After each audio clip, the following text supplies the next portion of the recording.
नमस्कार, आदाब। आप देख रहे हैं डीएनएम शो। डीएनएम शो में हम अपराध की सच्ची कहानियां आपके सामने लेकर के हाजिर होते हैं। आज की जो कहानी है वो लखनऊ से सटे उन्नाव की है। 10 नवंबर 2022 को उन्नाव कोतवाली में एक फोन आता है और फोन में बताया जाता है कि एक लड़की के साथ बलात्कार हुआ है उसके घर में और उसका शव यहां पड़ा हुआ है। पुलिस थोड़ा चौंकती है क्योंकि लड़की के घर में बलात्कार। पुलिस मौके पर पहुंचती है और जब मौके पर पहुंचती है तो देखती है कि एक लड़की जो है आंगन में, घर के आंगन में पड़ी हुई थी। उसका शव, मतलब वो मर चुकी थी, उसका शव पड़ा हुआ था और उसके जो शरीर पर एक कोई कपड़ा डाला गया था। मतलब वो लड़की पूरी तरह से नंगी हालत में आंगन में पड़ी हुई थी। पुलिस शव का पंचनामा करती है और पोस्टमार्टम के लिए उसको भेज देती है। अब पुलिस जो लड़की के घर वाले होते हैं उनसे पूछताछ का सिलसिला शुरू करती है। लड़की के जो माँ बाप होते हैं, जो बहन होती है, उन सबसे अलग पहले एक साथ बात होती है, फिर उसके बाद तीनों से अलग अलग जानकारी की जाती है। पुलिस जब लड़की के माँ बाप से पूछताछ करती है तो ये जानकारी करने की कोशिश करती है कि आखिर क्या आप लोगों की किसी से कोई रंजिश या इस लड़की का किसी लड़के के साथ कोई संबंध या इस लड़की के साथ किसी लड़के के साथ मुलाकात, बातचीत का कोई जानकारी है। तो लड़की के जो माता पिता होते हैं वो साफ इनकार कर देते हैं। पुलिस को यहां एक एंगल ये भी लगता है कि हो सकता है कि कोई व्यक्ति लूटपाट के इरादे से आया हो और लड़की ने प्रतिरोध किया हो, उसके बाद उस अपराधी ने लड़की के साथ बलात्कार किया हो, बलात्कार करने के बाद लूटपाट करके भाग गया।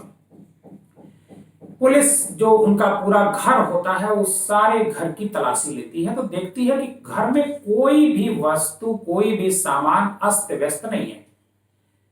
तो मतलब पुलिस को ये यकीन होता है कि ये मामला लूटपाट का नहीं है, ये मामला सिर्फ और सिर्फ बलात्कार और मर्डर का है। अब पुलिस के सामने ये सवाल था कि जब माता पिता मना कर रहे हैं, बहन भी मना कर रही है, फिर इस लड़की के साथ बलात्कार किसने किया होगा। पुलिस का ध्यान सबसे पहले इसके बाद लड़की के मोबाइल पर जाता है। लड़की का मोबाइल लॉक होता है, उसे भेजा जाता है लॉक खुलवाने के लिए। तब तक पुलिस जो है उनके माता पिता से बातचीत करती रहती है। उसके माता पिता बताते हैं कि उनकी जो लड़की है सपना, वो तैयारी कर रही होती है उस आईएएस की, और ग्रेजुएशन में हालांकि वो पढ़ रही होती है लेकिन तैयारी आईएएस की कर रही होती है, क्योंकि उसकी मंशा थी कि जैसे ही वो ग्रेजुएशन कंप्लीट कर लेगी तुरंत वो यूपीएससी की परीक्षा में बैठेगी और उसे कॉन्फिडेंस था कि वो यूपीएससी परीक्षा जरूर पास करेगी। कुछ दिन पहले ही उसके जो माता पिता हैं वो ग्रेजुएशन के साथ साथ यूपीएससी की तैयारी की जो बुक्स होती है वो मंगा करके दिए थे और एक ऑनलाइन कोचिंग वो मोबाइल पर बैठ करके करती थी। उस कोचिंग से भी इसका एफिलिएशन था। अब सवाल ये उठता है कि फिर लड़की का बलात्कार किसने किया और मौत के घाट किसने उतारा। लड़की का जब शव का पंचनामा हो जाता है उसके बाद लड़की की जो बॉडी होती है वो पोस्टमार्टम के लिए भेज दी जाती है। पोस्टमार्टम रिपोर्ट तब तक आ चुकी होती है। पोस्टमार्टम रिपोर्ट में आता है कि लड़की की मौत उसके जो प्राइवेट पार्ट है उसके रास्ते ज्यादा ब्लीडिंग की वजह से हुई है। मतलब उसने जिस किसी ने भी उस महिला लड़की के साथ संबंध बनाया था वो बहुत ब्रूटल तरीके से संबंध बनाया था, बहुत ही मतलब हैवानियत का उसने परिचय दिया था। पुलिस तब तक उसका मोबाइल ओपन हो जाता है और वो जो मोबाइल नंबर होता है उस मोबाइल नंबर को पुलिस उसका जो सीडीआर होता है वो निकालती है। पुलिस जब सीडीआर निकालती है तो उसमें एक नंबर पुलिस को मिलता है जो जिस पर उसकी अक्सर बातचीत हुआ करती थी। पुलिस उस नंबर पर कॉल करती है और वो जिसको कॉल करती है उसका नाम होता है रामबरन।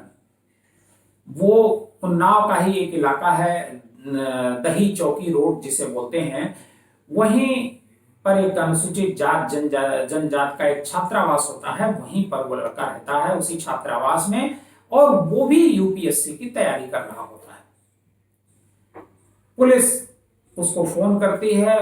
फोन जब करती है तो वो घबरा जाता है। हालांकि पुलिस जब फोन करने के बाद उसे पकड़ करके ले आती है और उससे पूछताछ शुरू करती है। पहले तो वो बताता है कि हाँ हमारी जानने वाली है, चूंकि वो भी यूपीएससी की तैयारी कर रही है और मैं भी यूपीएससी की तैयारी कर रहा था, तो दोनों हम लोग बातचीत कभी कभार किया करते थे और हम लोगों की जो बातचीत होती थी वो क्लास को लेकर के होती थी, मतलब पढ़ाई को लेकर के होती थी, क्वेश्चंस को लेकर के होती थी। लेकिन पुलिस को इस बात पर यकीन नहीं होता है।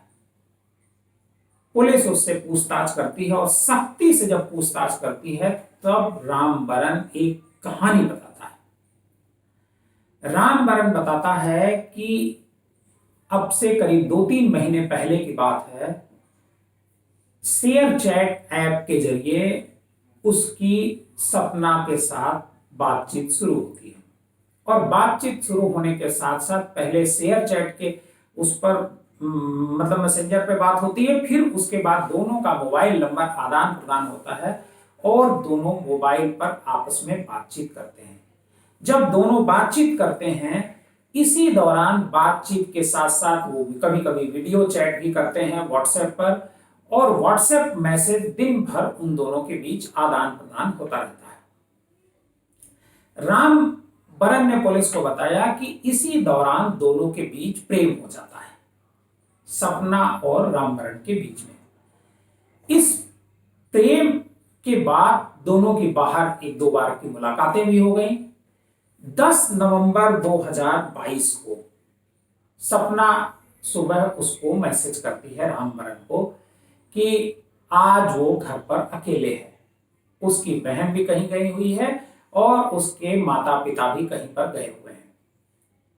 रामबरन को लगता है कि आज इससे मुलाकात करनी चाहिए, दोनों के बीच बातचीत होती है और रामबरन कहता है कि तो फिर मैं क्या तुम्हारे घर आ जाऊं। पहले तो वो मना करती है, लेकिन रामबरन उस दिन घर पहुंच जाता है सपना के। जब सपना के घर वो पहुंचता है तो सपना उसका वेलकम करती है और घर में बिठाती है।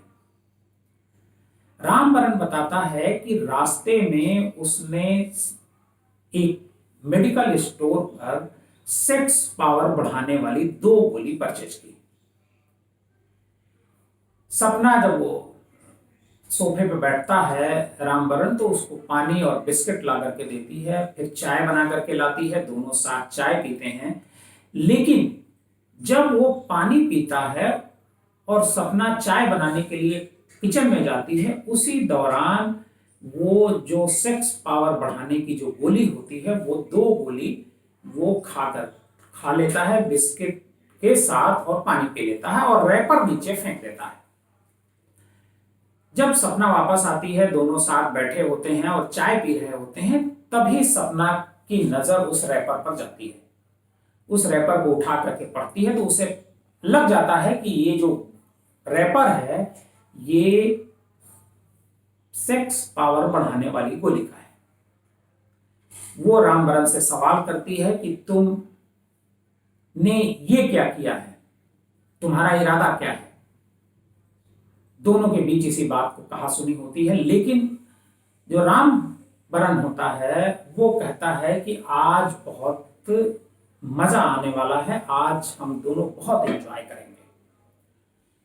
सपना इसके लिए तैयार नहीं होती है और जैसे ही जैसे वो गोली का असर रामबरन पर होता है वो अब बेकाबू होता जाता है और वो जबरदस्ती सपना के साथ करता है, उसके कपड़े उतार देता है और उसके साथ जबरदस्ती सेक्स करता है। और ये सिलसिला, जैसा राम बदन ने पुलिस को बताया, कि बहुत देर तक चलता है। इस दौरान लड़की चूंकि 18 साल की थी, पहली बार वो इस तरह का अंतरंग संबंध बना रही थी, तो लड़की को काफी पेन होता है, दर्द होता है। और वो जो लड़की होती है वो दर्द से कराह रही होती है, लेकिन राम बदन की सेहत पर कोई असर नहीं होता है। जब दोनों अलग होते हैं तो लड़की के प्राइवेट पार्ट से ब्लीडिंग हो रही होती है। लोग कहती है कि तुम पानी ला करके दो, वो ला करके पानी देता है और पानी वो पीती है। पानी पीने के बाद कुछ देर वहां रुकता है और ब्लीडिंग रुकती नहीं है।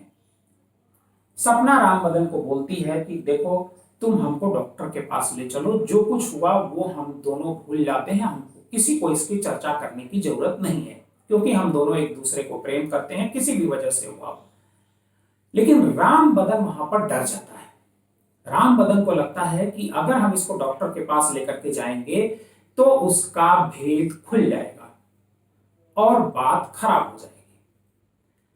राम बदन उसे लेकर के डॉक्टर के पास नहीं जाता है। सपना बार बार उससे मिन्नत करती है कि तुम हमको डॉक्टर के पास ले चलो और मेरी जान बच जाएगी, अन्यथा मैं मर जाऊंगी, ब्लड हमारा ज्यादा निकल रहा है। लेकिन राम बदन इस बात को सुनकर के और डर जाता है और देखता है नीचे जो है आंगन में उसके काफी खून बिखरा हुआ था। इसको खून देख करके और डर जाता है और वो पीछे के दरवाजे से वो भाग खड़ा होता है। वो चीखती रहती है कि मुझे डॉक्टर के पास ले चलो, लेकिन राम बदन डर की वजह से उसे डॉक्टर के यहां नहीं ले जाता है और भाग जाता है। सपना की तड़प करके वहीं पर मौत हो जाती है।